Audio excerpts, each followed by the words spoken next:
njengoba umbona umngane wethu eza laphana yabo uyasitshela ukuthi uphethe surprise khona into ayitholile naye akayazi ukuthi yini yabo sesiyamtshela ukuthi hayi lento siyayazi mfethu yabo thina siyayazi lento lena ngale South Africa bathi watermelon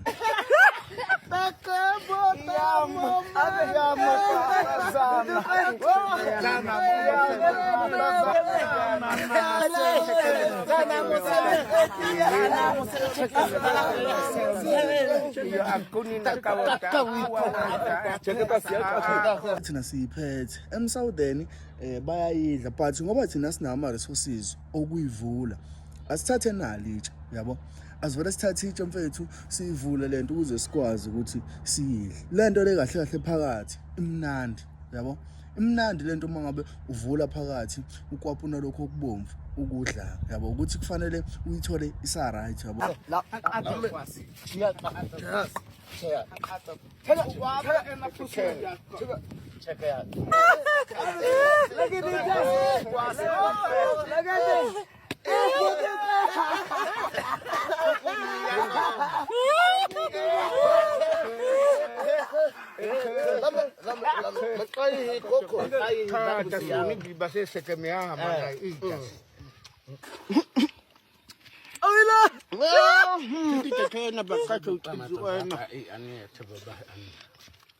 njengoba uyibona le ibomvu ineyinhlamvu nje eseyivuthiwe khomba ukuthi isinoshukela omnandi manje eyibangihleka uma ngibachazela ukuthi ngempela iwatermelon lena imnandi kangakanani yabo so iwatermelon mangibachazela ukuthi yenza umsebenzi egazini bayahleka ngoba banayo lento ethi bona imvelo vele iphilisana isikhathi eside and isizana lana la yabo nje obuye iphethe nje uthi yona into esizoyidla usindlela endlini njengobone mangabe eqhamuka uyasimemeza ukuthi hayibo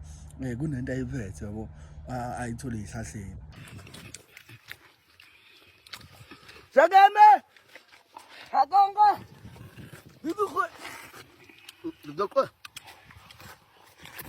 Njengoba siwumndeni usibona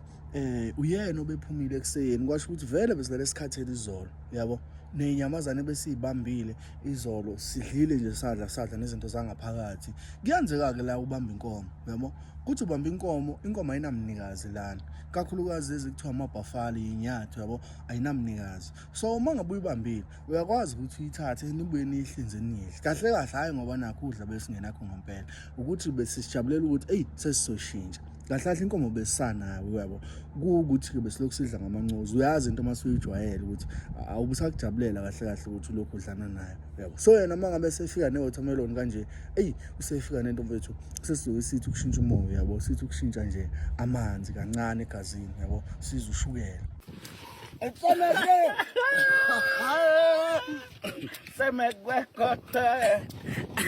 njengoba ubona-ke bengihleka bahle ukuthi uhlakaniphile wena yabo kuyasiza ukuya kwakhe eSouth Africa lokhu ubuya nolwazi kancane yabo so manje kuyangijabulisa ukuthi ngempela uma ngibona abafowethu bejabule kanje ngokuthi mhlawumbe izinto yabo ngibuya ngizazi mhlawumbe ngibe nesolution laphana nalaphana begcine bekwazi ukuthi benze izinto abayifunayo leyo nto vele ngisuke ngiyele emsawudeni wena yabona kuyangijabulisa ukuthi sithole izinto ezama-fruit kanje ey'hlahleni ngakithi uthole ukuthi zizinto nje esiyithola noma kanjani cause uma ngabe ngise-South Africa ngiyangibona nje abantu sebefuna ukuyithenga lezi zinto belokhu beyithenga xake ukuthi kahle kanti bona abazingeli yini yabo kodwa uma ngabe ngisekhaya lezi zinto lezi njengobona umfowethu obuye nazo wathatha uhafu yena umbu wonke njengoba sasala-ke saseshare lokhu ebesikudla kuyimpilo nje vele esiyiphilayo le nesifisa ukuthi ngempela omunye umuntu uma ngabe ebukela kuthina ekujabulela ukuthi siphile impilo kanje yabo naye akwazi ukuthi afunde something kuthina hayi iy'nhlamvu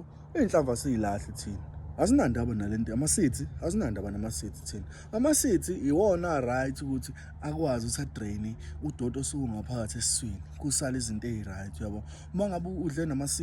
ama-seeds wangawahlafuna kuphela noma ngathi uyawahlafuna vele healthy uyabo ama-seeds so asikhathale ndaba ama-seeds thina